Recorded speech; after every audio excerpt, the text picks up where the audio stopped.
Jaroslav and move on to Tom. We wouldn't want you the other way.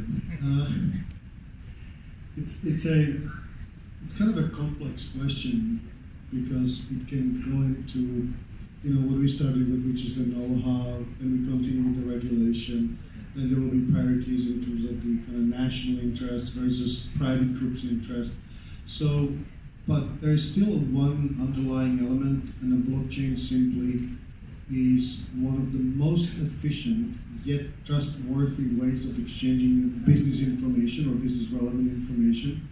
So I think the entire adoption, the entire mechanics talked about will just take its own course. Just like in economy, you have priorities, you have motives, and there is I would say a business case behind each and every case. And I think it's going to be very opportunistic at the beginning, and then it's going to pick up and it's just going to go through, just like a website, which we talked about. So I think the ecosystem is going to fill itself in, and there is a combination, as I said before, opportunist behavior, and also I think a strong leadership coming from either individuals or organizations. And those are the ones which need to gain the know-how, the technology. And that's how it's going to happen. That's just my view. It's Darwinian type of an approach. Darwinian, okay, that's an interesting one. It's the most intelligent that will survive. That's it. The most adaptable. So that's what we talk about. So you're not talking about. It's not the technology itself is good. It's helpful, but it's not the only solution. It's how you cooperate with each other. It's how do you implement a solution like that, and how do you make use of the immutability of the information, of the shared information, and that allows you to cooperate, that allows you to collaborate in a way better way than it currently happens. The IPO was mentioned before. It doesn't give you any insight of what's happening between the companies. It just gives you point-to-point information if you're lucky. And I worked in this area, unfortunately, for about 10 years, so I'm happy to be out of that. No surprise for you, Jaroslav. So I think it's going to happen with building proper use cases, making it profitable for businesses, and then the adoption will go.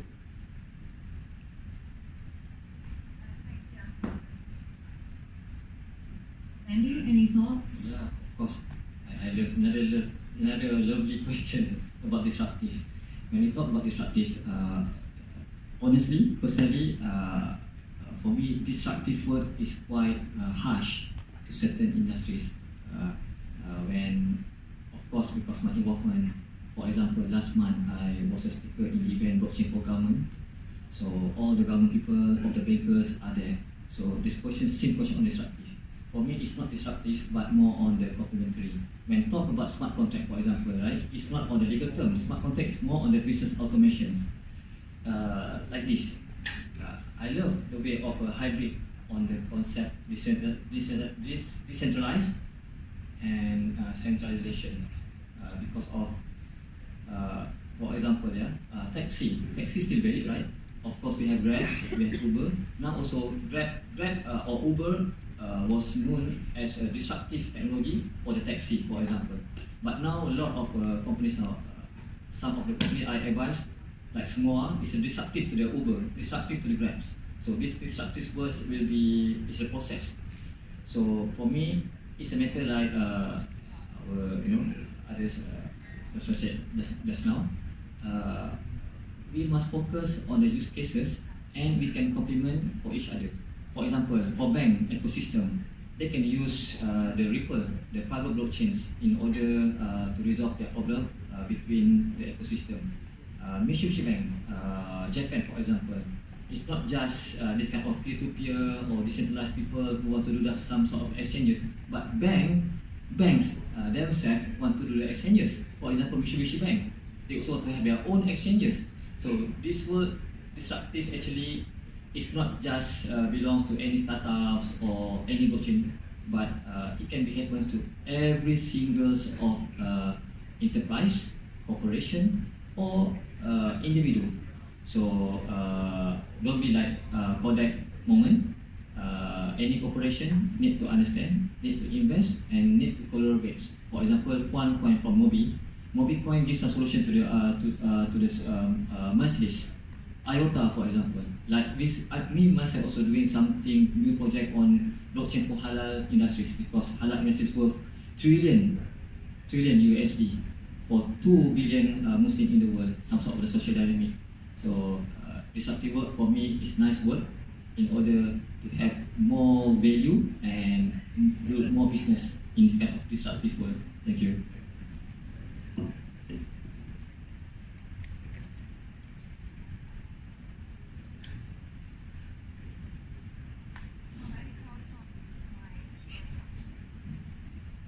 Yeah, fine, thanks. I can only share, today I'm here because this blockchain is disrupting where my industry is. Of course, a lot of accounting firms, traditionally, our area of focus is on auditing, where we provide a third-party verification on documents. But moving forward, because of blockchain, then the nodes that you all create, a lot of transparency is already in the system, which blockchain you cannot change it as and when, like today you can just issue an invoice and you cancel it. So a lot of the auditing process are taken away, which I think is good. But for companies moving forward, especially the professional service industry, we also need to move into it. So luckily, I mean, Benaco, we are moving into partnership to adopt for all these companies that we serve. Because it's also for us to survive. it's not about disruptive issues, but how we can still relevance in the industry. That's it. If you are relevant, don't worry about this kind of a disruptive work. That's my point of view. Tom mentioned really well, and you as well. It's you have to adapt. The technology is going to move on. You have to become relevant.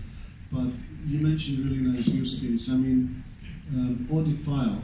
Doing an audit is as simple as you ask for information, you get that, and then you basically need to provide it, and that's how you build your, let's call it, audit report.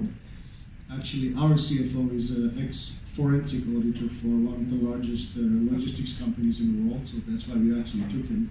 We like him as well, but we took him for his expertise as well. So one of the things is in forensics, this is all about proof. And we all know, actually, I've learned that from him, is that even when you do audit, even when you're compliant, 40% of problem is so-called management override, globally. So even if you are an auditor, an inspector, a tax specialist, you want to be also protected when you do your work correctly. And you kind of build up all the way from little pieces and all the way up. Blockchain takes away that behavioral element, for the lack of a better way to describe it, but that's a fantastic use case for building up the case correctly in facts and documents. So audit file is actually one of those we're heavily looking into with Tom and the others.